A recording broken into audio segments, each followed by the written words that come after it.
Like ಮಾಡಿ, share ಮಾಡಿ, subscribe ಮಾಡ್ಕೊಳ್ಳಿ. Hi friends, good morning. ನಾನಿವತ್ತು ಮಜ್ಜಿಗೆ ಸಾರು ಮಾಡಬೇಕು ಅಂದ್ಕೊಂಡಿದ್ದೀನಿ. ಮಜ್ಜಿಗೆ ಸಾರಿಗೆ ನೆಂಚ್ಕೊಳ್ಳೋಕ್ಕೆ ನೋಡಿ, ಕಾಳನ್ನ ಹುರಿದ್ಬಿಟ್ಟು ಅದು ಸೈಡಿಗೆ ನೆಂಚ್ಕೊಳ್ಳೋಕ್ಕೆ ಕಾಳನ್ನ ಹುರಿದಿಟ್ಕೊತೀವಿ. ಅದು ಹುರಿಯೋದು ಹೆಂಗೆ ಅಂತ ತೋರಿಸ್ತೀನಿ ನಾನು. ಮಜ್ಜಿಗೆ ಸಾರನ್ನ ನೆಕ್ಸ್ಟ್ ವಿಡಿಯೋದಲ್ಲಿ ತೋರಿಸ್ತೀನಿ. ಈಗ ಕಾಳು ಹುರಿಯೋದು ತೋರಿಸ್ತೀನಿ ನೋಡಿ. ಈ ರೀತಿ ಕಾಳು ಕೈ ಆಡ್ತಾನೆ ಇರಬೇಕು, ಒಂದೇ ಕಡೆ ರೋಸ್ಟ್ ಆಗಿಬಿಡುತ್ತೆ, ಎಲ್ಲ ಕಡೆ ಇದಾಗಬೇಕು. ನಾನು ಆಲ್ಮೋಸ್ಟ್ ಕಾಳು ಹುರಿಯೋಕ್ಕೆ ಧನ್ಯ ಏನೊಂದು ಹುರಿಯೋದಿದ್ರೂ ಕಾಳುಗಳನ್ನ ಇದೇ ಬಾಣಲಿನಲ್ಲಿ ಹುರಿತೀನಿ.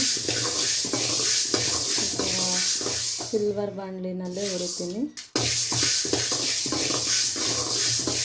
ಮಜ್ಜಿಗೆ ಸಾರಿಗೆ ಹೆಸ್ರು ಕಾಳಾದರೂ ಹುರಿಬೋದು, ಇಲ್ಲ ಅಂದರೆ ಹುಳಿಕಾಳು ಬರುತ್ತೆ ನೋಡಿ ಅದು, ಮತ್ತು ಇಲ್ಲಾಂದರೆ ಕಡಲೆಕಾಳು ಬರುತ್ತೆ ಅದು.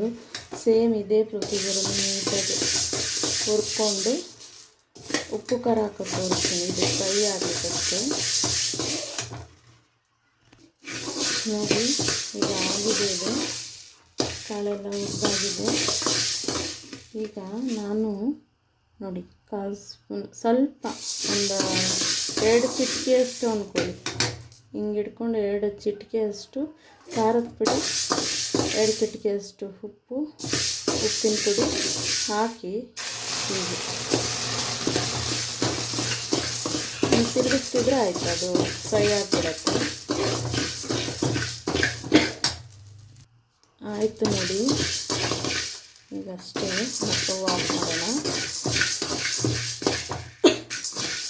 ಈ ಹಳ್ಳಿಗಳ ಕಡೆ ಬಿಸಿಲು ಜಾಸ್ತಿ ಇರುತ್ತೆ ನೋಡಿ, ಆವಾಗ ತುಂಬ ಬಿಸಿಲಿರುವಾಗ ಮಜ್ಜಿಗೆ ಸಾರು ಮಾಡಿಬಿಟ್ಟು ಬಿಸಿ ಅನ್ನ ಮಾಡಿ ಈ ಕಾಳನ್ನ ಸೈಡಲ್ಲಿ ನೆಂಚ್ಕೊಳ್ಳೋಕ್ಕೆ ಕೊಡ್ತಾರೆ, ತುಂಬ ಚೆನ್ನಾಗಿರುತ್ತೆ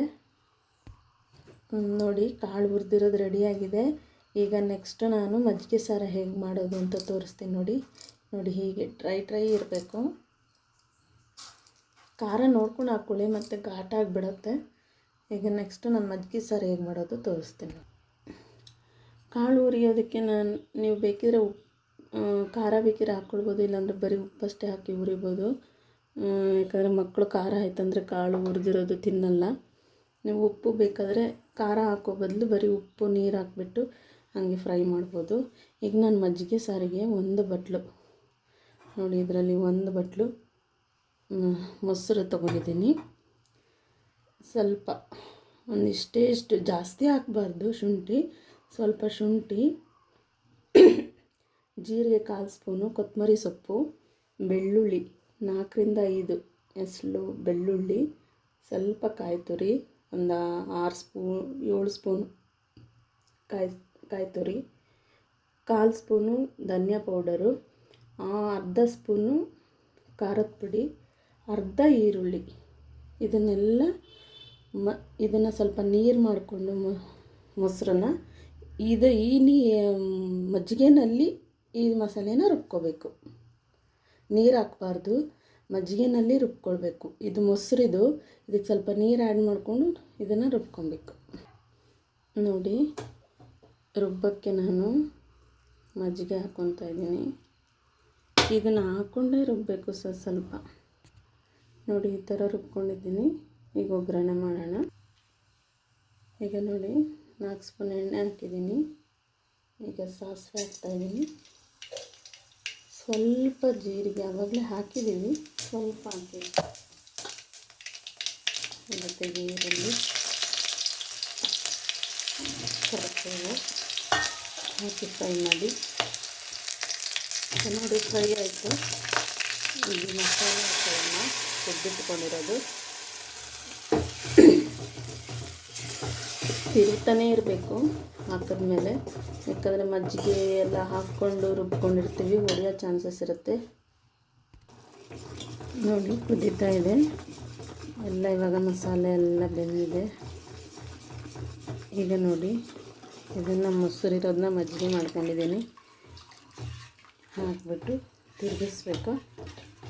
ಬಿಡೋಂಗೆ ಇಲ್ಲ, ಬಿಟ್ಟರೆ ಹೊಡೆದಾಗುತ್ತೆ ನೋಡಿ. ಈಗ ಉಪ್ಪು ಹಾಕೋಣ. ನಿಮಗೆ ರುಚಿಗೆ ಎಷ್ಟು ಬೇಕಷ್ಟು ಉಪ್ಪು ಹಾಕಿ ನೋಡಿ ಹೀಗೆ ತಿರುತ್ತಾನೇ ಇರಬೇಕು. ಮಜ್ಜಿಗೆ ಸಾರು ಅಂದರೆ ಇಷ್ಟು ತೆಳ್ಳಗಿರಬೇಕು ನೋಡಿ, ಜಾಸ್ತಿ ಗಟ್ಟಿ ಇದ್ರೆ ಚೆನ್ನಾಗಿರಲ್ಲ. ನೋಡಿ ಈ ರೀತಿ ಕುದಿಬೇಕು. ನೋಡಿ ಮಜ್ಜಿಗೆ ಸಾರು, ಬಿಸಿ ಅನ್ನ ರೆಡಿ. ಸುಟ್ಟಿರೋ ಉದ್ದಿನ ಹಪ್ಪಳ, ಹುರಿದಿರೋ ಕಾಳು ಮಾಡಿಕೊಂಡು ಟೇಸ್ಟ್ ಮಾಡಿ.